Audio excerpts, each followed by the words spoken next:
Tiniyak ni Pangulong Ferdinand R. Marcos Jr. ang long-term plan upang matagalog solusyon para sa kaligtasan ng mga residenteng apektado ng pag-aalboroto ng Bulkang Kanlaon. Si Alvin Baltazar ng Radyo Pilipinas sa Balitang Pambansa.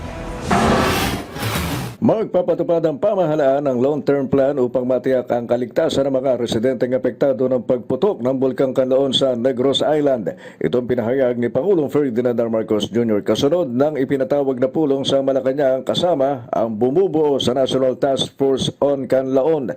Sinabi ng Pangulo na kasama sa plano ang pagdetermina sa matutuluyang ligtas na evacuation sites at pagtatayo ng permanenteng relocation areas para sa mga evacuees.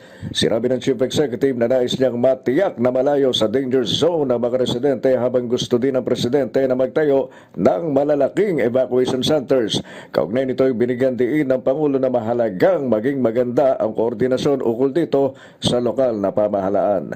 Samantala sa sectoral meeting na isinigawa ay inaprubahan din ang pagtatatag ng Child Development Center sa mga mahihirap na bayan na popondohan ng pamahalaan. Ito ay inaprubahan ni Pangulong Marcos na kung saan ang itatatag na Child Development Centers ay itatayo sa mga 4th at 5th class municipalities na walang sapat na mapagkukunan upang magtayo ng mga basic education development hubs.